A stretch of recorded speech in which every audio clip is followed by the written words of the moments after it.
The Wellness Show, Episode 36. Welcome to The Wellness Show, a podcast on health and wealth. I'm your host, Tyson Bannigan, the founder of the Extraordinary Healing Arts Academy.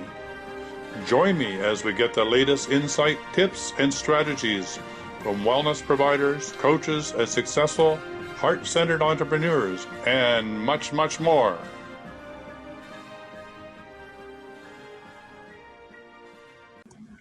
So welcome to The Wellness Show. I'm excited to have Joshua Shapiro back on the call today, and he's got some exciting news. One of my most favorite crystal skulls is on a journey to meet some lucky people in various parts of the United States. So Joshua, bring us up to date on this exciting event with the Mitchell-Hedges Crystal Skull.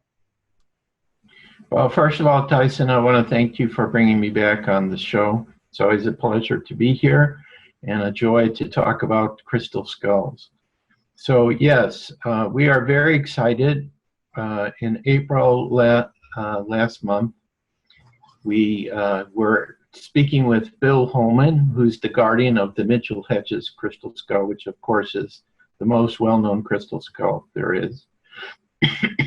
And we had been discussing with him for several years about the idea, to come out to the Seattle area or Washington State. And so he agreed to do so.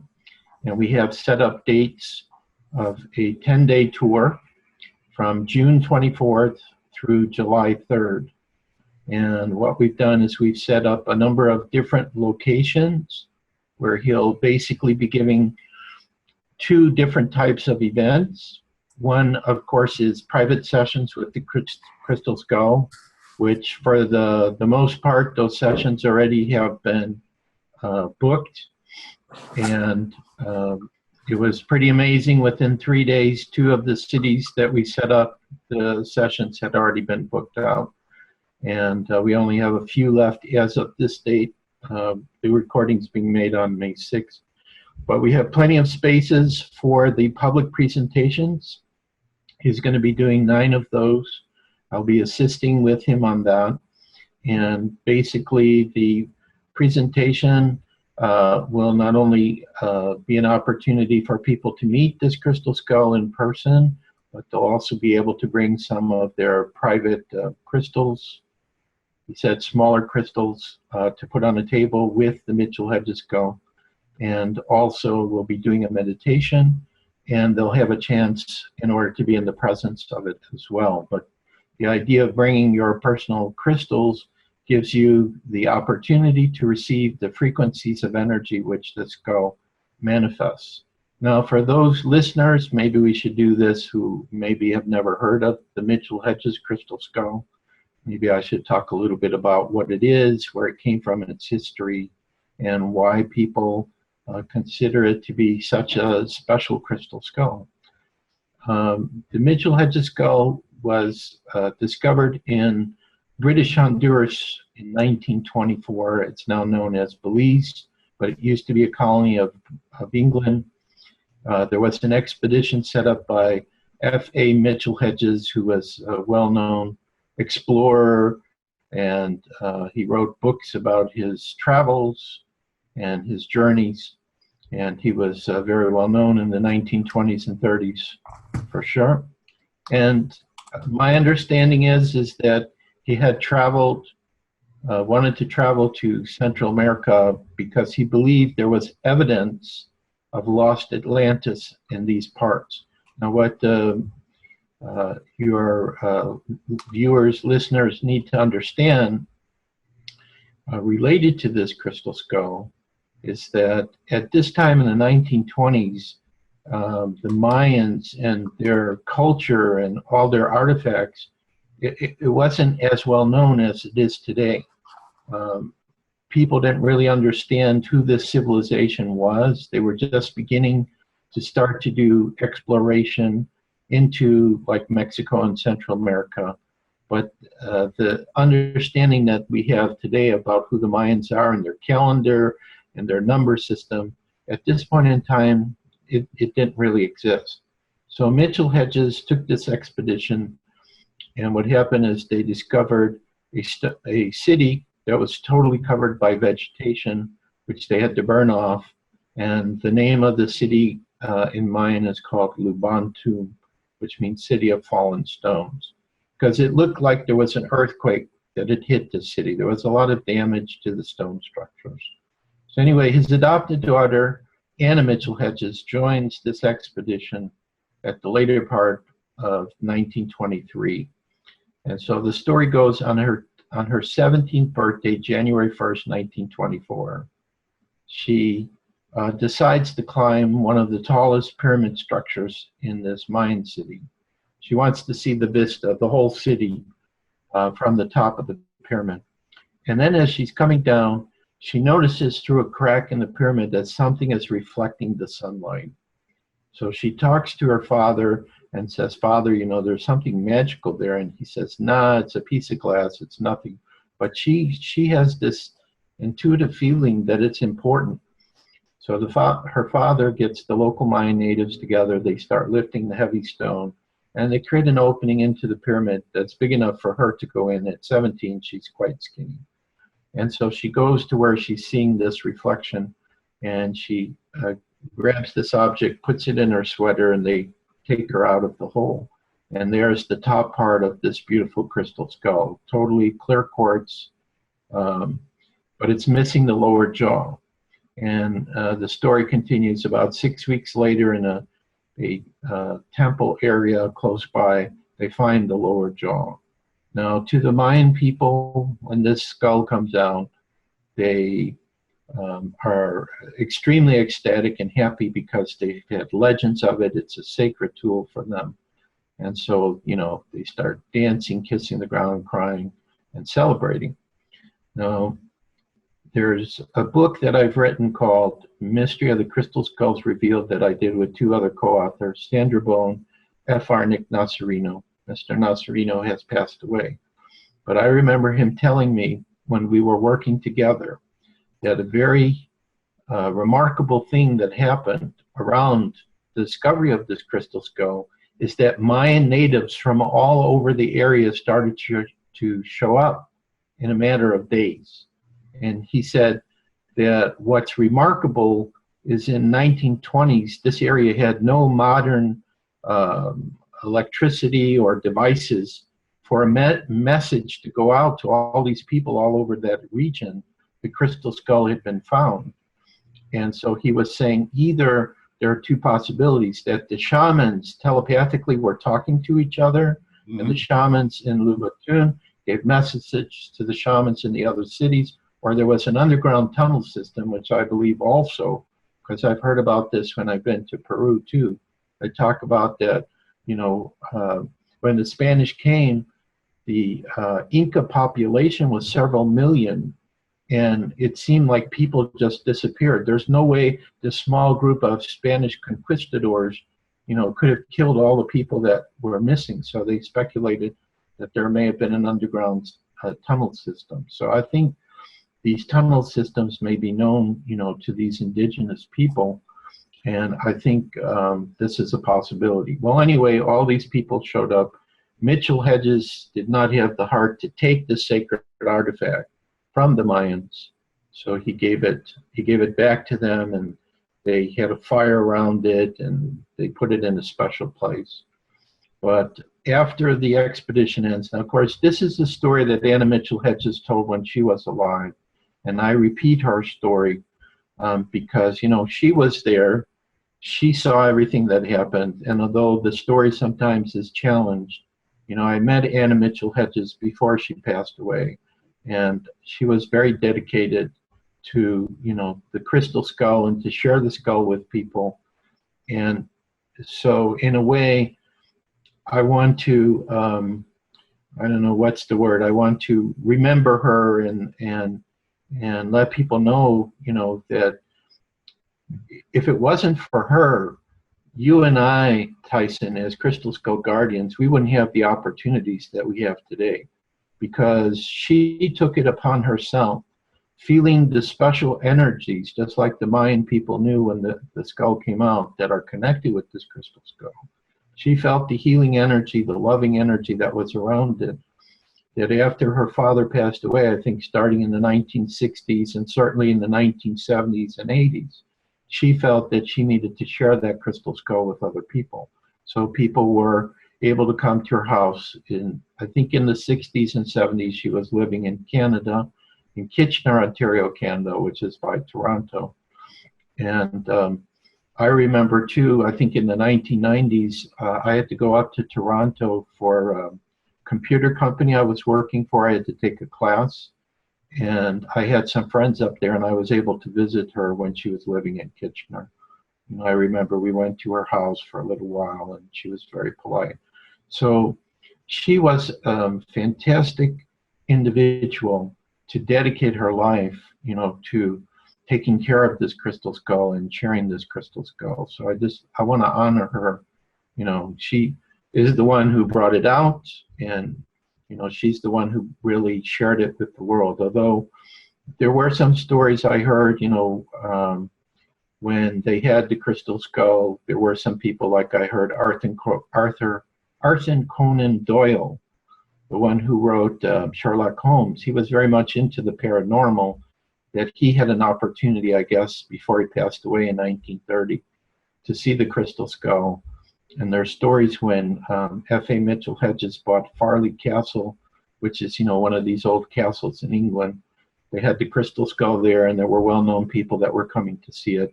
And that continued when Anna Mitchell-Hedges became the guardian.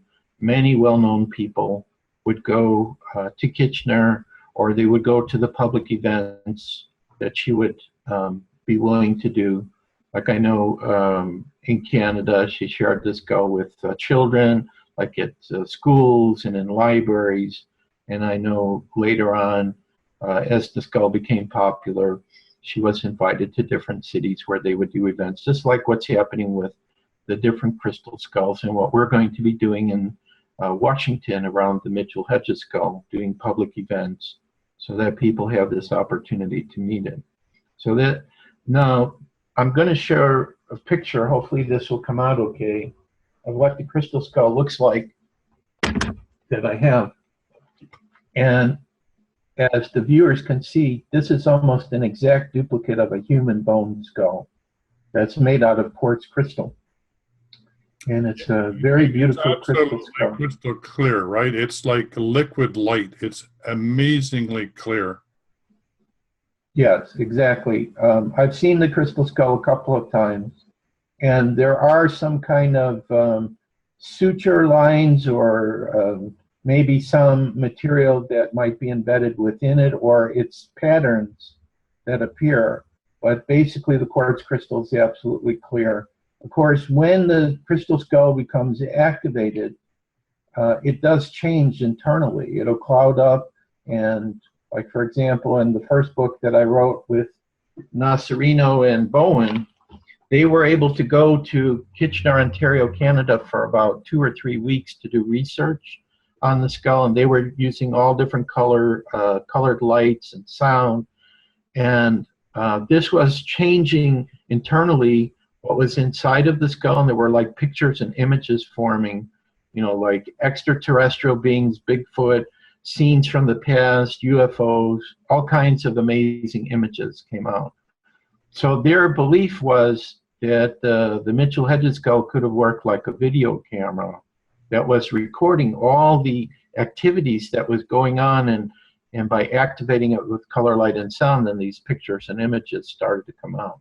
So it's a very amazing crystal skull, and for us, for Katrina and I, to have this gift by Mr. Homann, who's the current guardian, to be able to share this, it's, of course, it's always wonderful to see the crystal skull, and I'm sure we'll have a little private time to work with it. But my joy is going to be more the hundreds of people that are going to have the opportunity to meet it. This is a life-changing crystal skull.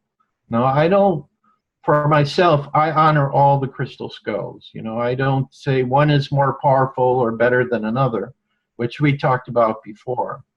But I have to say, of all the ones I've met, and I have no idea how many this might be now, I'm sure it's over 1,000 easily, because Katrina and I alone, I think probably 500 skulls since we came together in 2008, and we've started, 2009, and we've started to help people to get their own skulls. I know that over 500 easily or more that we've helped. So I'm sure there's a couple of thousand skulls, all the conferences I've been to, and the people who have personal ones who have shared it with us.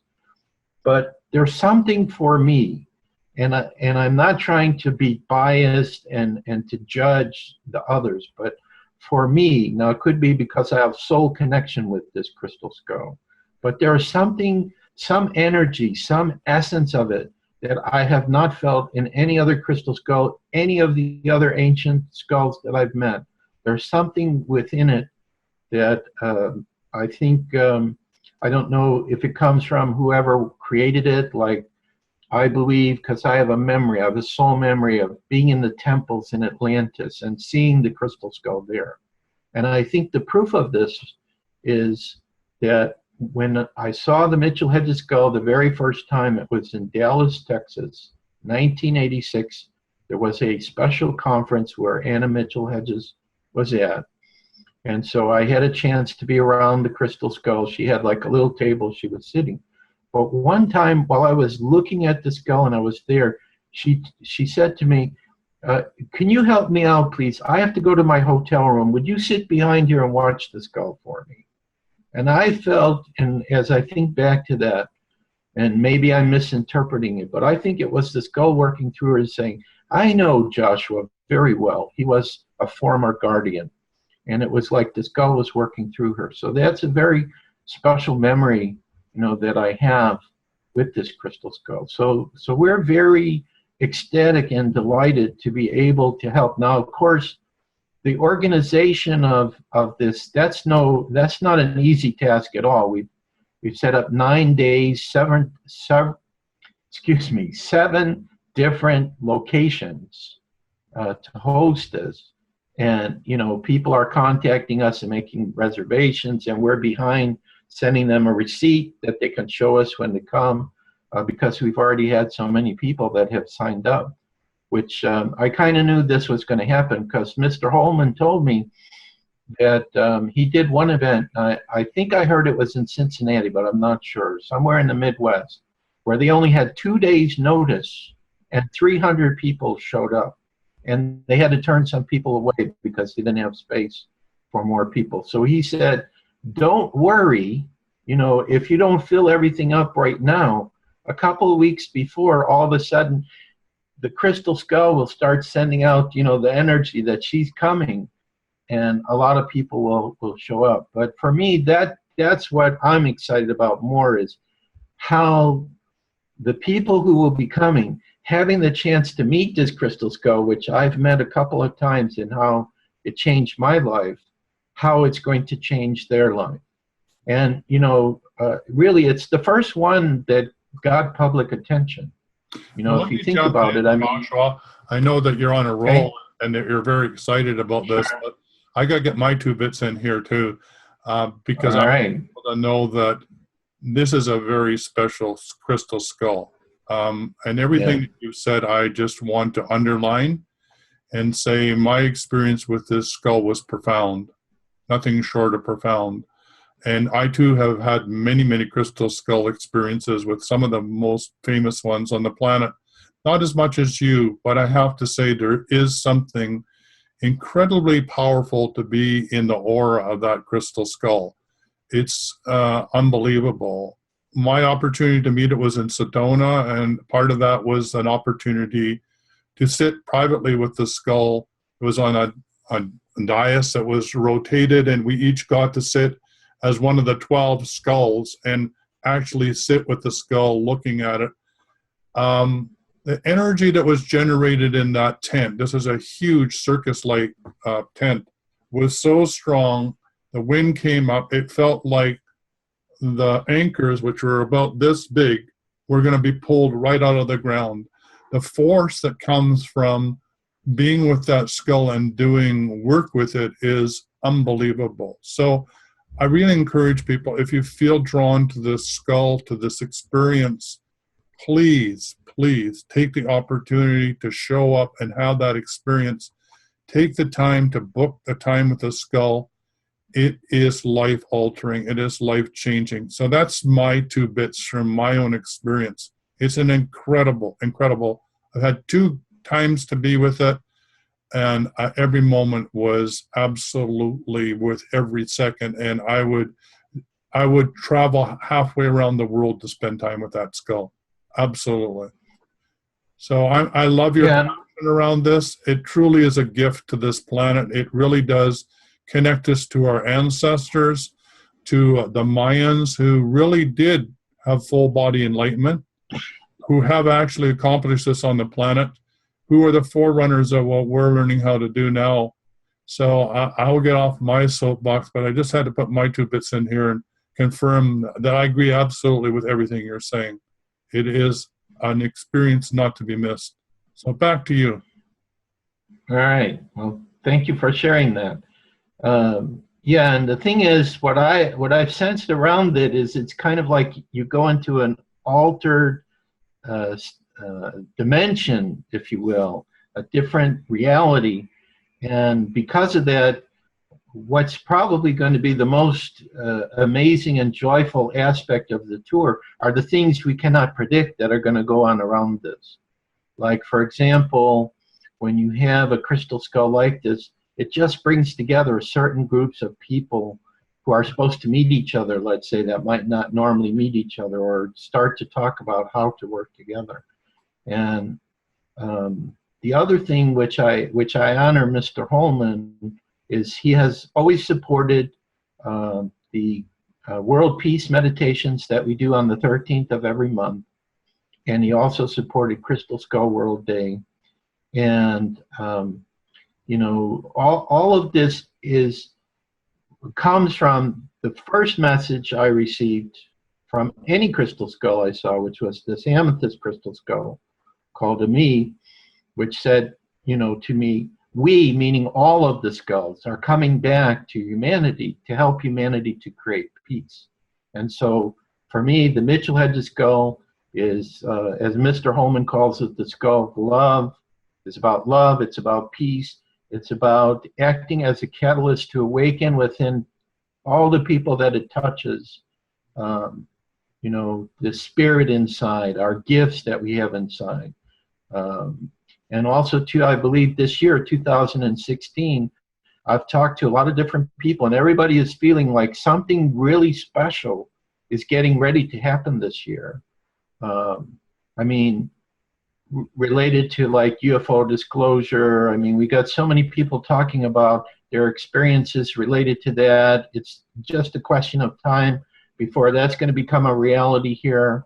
And I'm hopeful that the tour that we do, which is in a way, it's combining 2, let's say, different camps that work with crystal skulls, bringing it together, combining the resources we have together, because, you know, it's not just going to be the Mitchell-Hedges skull that's going to be at these public talks. There's going to be a lot of other crystal skulls, and I can only imagine what the energy is going to be like at each of those meetings. Absolutely. With all the skulls, you know, the Mitchell-Hedges skull, as Mr. Homann says, in a lot of ways, what she does is she tries to uplift her brother and sister skulls. And in some interviews I've had with him, he said, you know, a lot of times she's doing work on other dimensions. You know, it's not what's just going on around her physically. Is she's working on other dimensions and bringing in energies and helping Mother Earth. So it's just, like he said, it's hard to put into words the feeling you have when you have the opportunity to work with this particular one. And the other thing I think about too is I'm probably lucky if I've had maybe 2 or 3 hours to be in the presence of that in my entire life.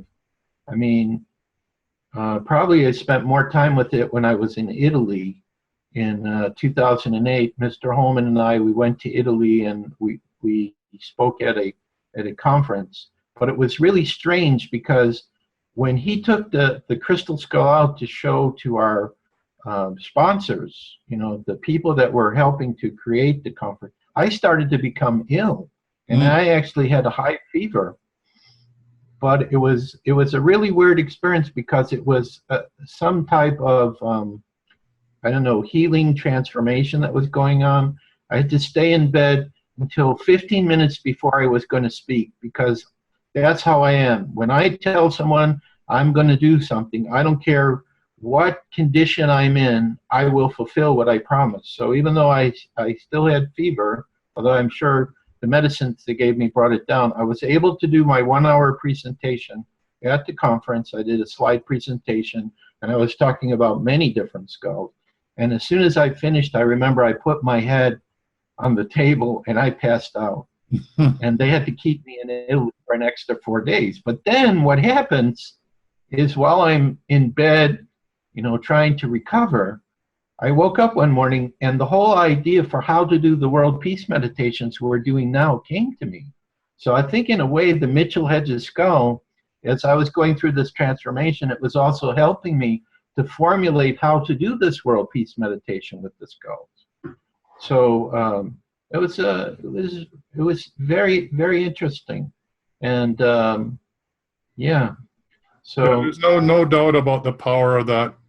You know, when the event with the crystal skull phenomena, the conference that was in Sedona, when we were working with the skulls and doing the meditations, collective meditations that were guided with the skull in the center, Mitchell-Hedges, not only did the wind come up and almost feel like it was going to rip these amazing you know, anchors that were way into the ground right out, but its 2 jets were scrambled and came over. So the signature, the energy signature that's created, I mean, we're not, when I say energy, I'm talking about incredible energy. I'm talking about unbelievable amount of energy that's generated by bringing crystal skulls together. This is a phenomena that I've never experienced in any other way on this planet than I did there. The power is absolutely otherworldly. So again, I really encourage people to show up, and you're absolutely right. People will literally be called by this skull to appear with their skulls, and the unity of consciousness that will come from those skulls communicating with each other and their caretakers communicating with each other. It will be an amazing event. So truly, I thank you, Joshua. I know that this is a labor of love for you, but thank you for bringing this together. So many people's eyes will be open. So much planetary transformation will occur by you doing this. And so if you could let people know also about how they can plug into your ongoing meditation. I know that you've said a bit more about it on the www.thewellnessshow.ca, and people can go there to get some more information. If you could keep us posted, so maybe every time that there is a meditation, maybe you could also post it there so people can catch up and participate in that. And so you have a monthly event, is that correct? Or is it and you have also a yearly event, don't you? Or am I getting it wrong? no, you have it right. We do the World Peace Meditation on the 13th of each month at the 13th hour, your local time. Right. And we always put a Facebook event up, so I can link in your Wellness Center on Facebook to that event. Actually, I'm behind because of the tour. Yeah. I need to put that event up because it's a week from today for the next meditation. But then there's also Crystal Skull World Day, which happens this year on November 20th, where again it's a one-day event with a special meditation that people do who have crystal skulls. And the whole point of all these meditations is to bring together the loving, healing, collective energy which the crystal skulls can work with, and to send it out to the planet. What I personally believe is very important with the World Peace Meditations on the 13th is every time we do it, we're building on top of all the other meditations that we've done since January 1st of 2008. That's when we started this. So we didn't do 13 meditations in 2008. but some people suggested it, and then I think in 2009 is when we started it. So we've had to do about 70 or 80 meditations since that time, and I feel like every time we do it, we're building on top of all the energy of the prior ones that we've created. And then what we started to do last year and doing this year is at the end of the meditation each month, take that energy and send it forward to November 20th so that the foundation is already set. So when we come into November 20th for Crystal Skull World Day, and people start doing the meditation, then they can link into the energy that's already been built up for them. So how did you end up with November the 20th? You said this year it's November the 20th. Does it change, or is it the same date? Well, what we try to do is we try to do it on a weekend. Okay. Because that's when most people, so the past 2 years was November 22nd, which the first day was a Saturday, and last year was a Sunday. But because this year is a leap year, November 22nd would come out on Tuesday. So we reset it to November 20th, which is a Sunday. Got it. Yeah. There were, I suggested to do it on the 13th of November, which also was a Sunday, but that would have coincided with our meditation. So we just thought it would be better. We'll do our meditation the week before, and then the next week we hit Crystal Skull World Day. So that's how we have done that. Great. So we're getting near the end of our time together, but could you go through all the different places where the skull will be journeying and all the different ways to connect with it, and also how to get hold of you as well? And of course, you also posted on the Wellness Show Facebook page as well, right? Okay. Yeah. Great. Okay, so what we have set up is most of the locations that we're going to be doing this tour are around the Tacoma, Seattle area. So from Tacoma south to Arlington, which is north, but it's within about a 50-mile radius.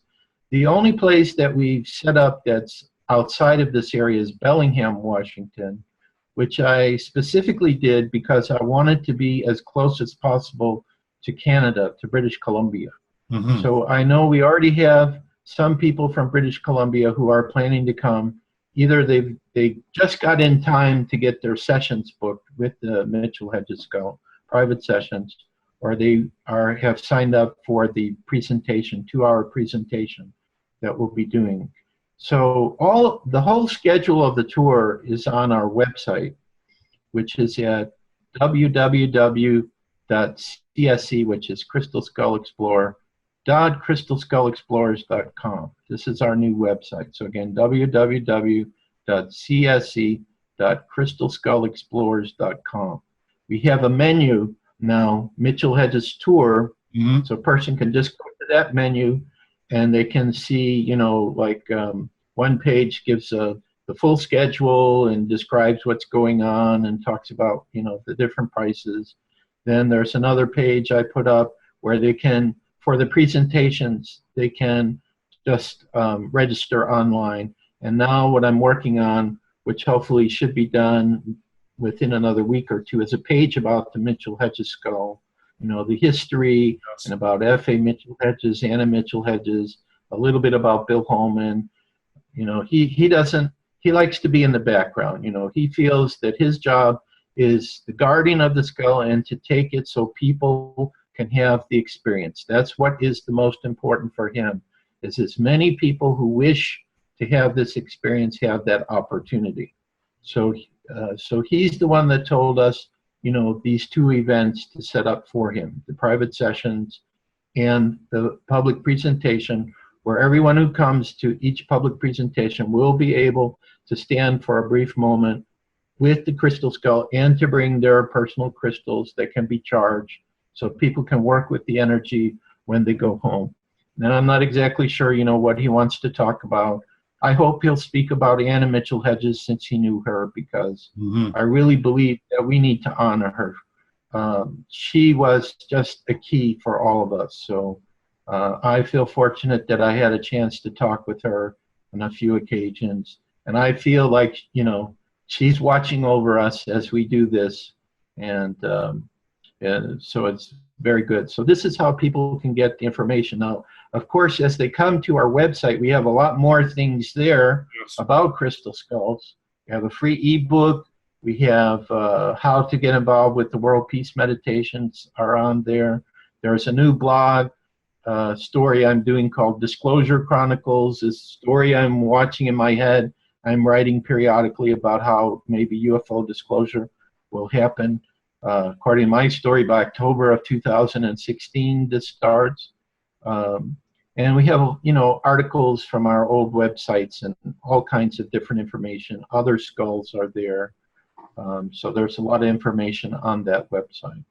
So yeah, there's also on my website on Energy Detective, there's my experiences with being in the Mayan ruins, doing ceremony with the shaman I work with my crystal skull.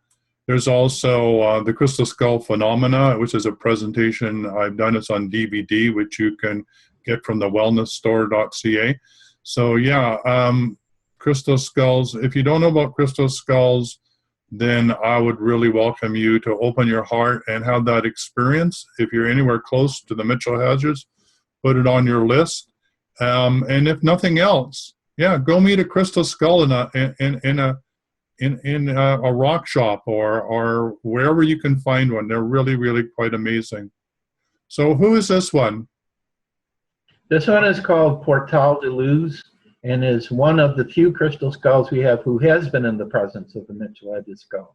And I did notice after placing him there that he did change energetically and internally.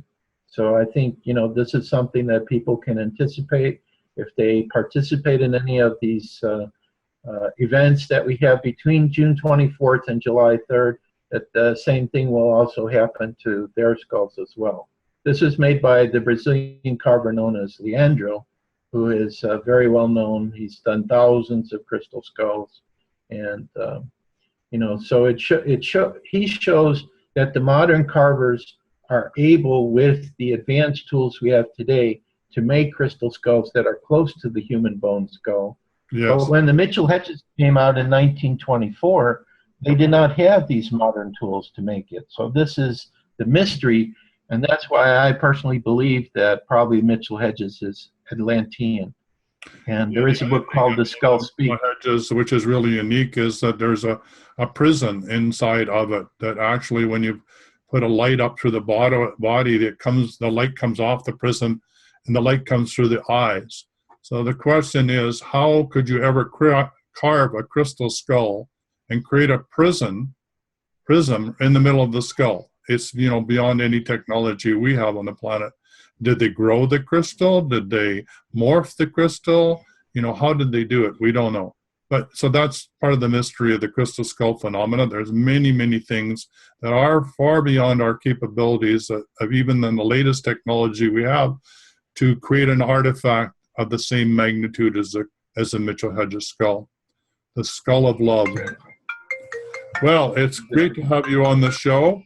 And have you back, and good luck with your tour.